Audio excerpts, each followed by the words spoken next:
does a shady middle manager who gets fired for corruption end up as the hero in one of Jesus' stories. In Jesus' day, wealthy urban elites often bought up country land and then rented it back to poor local farmers.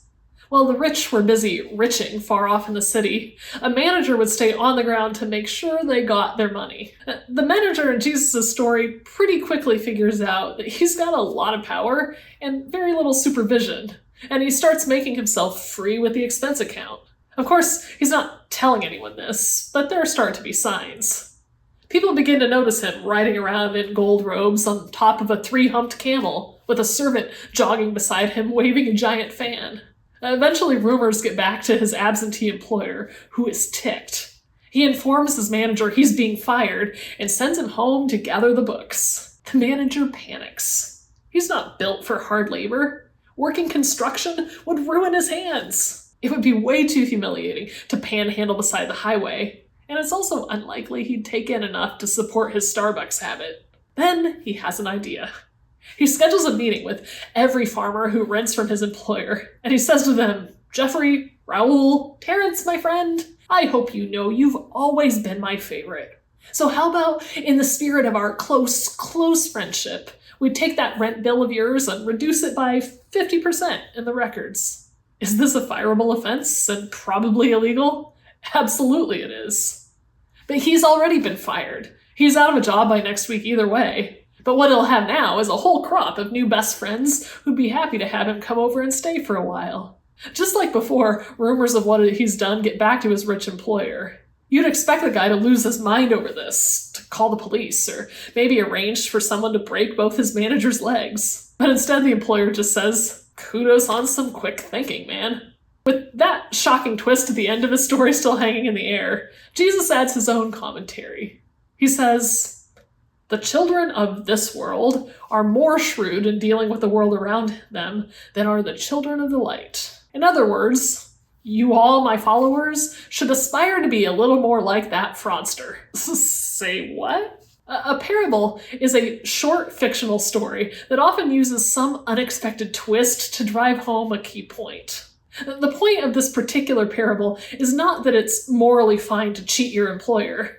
The point is that this sleazeball of a man has done one truly smart thing in his life. He's read the future coming, and he's planned accordingly. In June 1968, a comic book was released, introducing a man who flew around in red underwear worn on the outside of his bright blue tights. A copy of that issue sold for 10 cents. Skip forward a few decades, and one of those copies would sell for $3.2 million. It's not rocket science. If you have reason to think the value of something will skyrocket in the future, you buy it. The sleazy manager has looked ahead and perceived that a day is approaching when the value of his relationships would spike. So he decides to start investing in a different form of currency. He uses his temporary access to money to go all in on friends. I wouldn't have bet on that guy in tights. But Jesus knows exactly where the future is headed.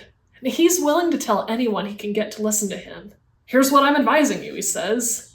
"Use any worldly wealth you've got to make friends. Then, when you lose all your money and stuff, and you will, your friends will welcome you home." According to Jesus, money is the worst possible long-term investment.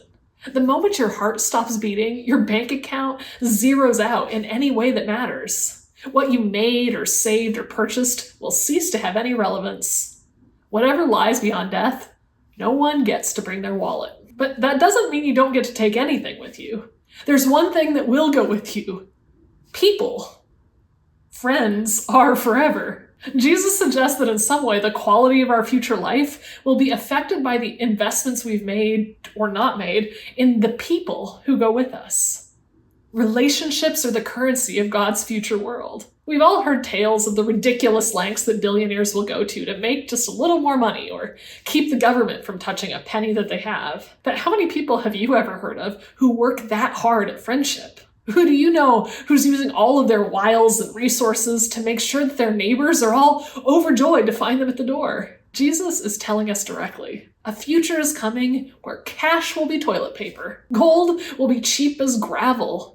Crypto will vanish into the void from which it came. The best return on investment over the long run, maybe the only return, is to invest in people. There's only one place to put anything you really want to keep: in someone else's pocket. Let's hear what Jesus says in Luke 16, verses 1-9. Jesus told this story to his disciples. There was a certain rich man who had a manager handling his affairs.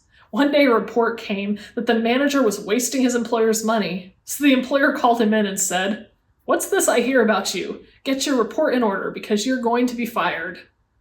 The manager thought to himself, "Now what? My boss has fired me. I don't have the strength to dig ditches and I'm too proud to beg. I know what to do to ensure I'll have plenty of friends who will give me a home when I'm fired." So he invited each person who owed money to his employer to come and discuss the situation. He asked the first one, "How much do you owe him?" The man replied, "I owe him 800 gallons of olive oil." So the manager told him, "Take the bill and quickly change it to 400 gallons. "And how much do you owe my employer?" he asked the next man. "I owe him 1,000 bushels of wheat," was the reply. Here, the manager said, "Take the bill and change it to 800. The rich man had to admire the dishonest rascal for being so shrewd. And it's true that the children of the world are more shrewd with dealing with the world around them than are the children of the light. Here's the lesson. Use your worldly resources to benefit others and make friends.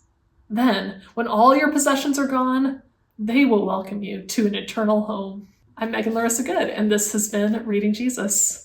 If you'd like a written guide to aid you in personal reflection or conversation with others, you can find those available at patreon.com/JesusCollectiveCommunity. Look for the Luke 16 post. Thanks so much for joining me for a few minutes in Luke, and I'll see you next time.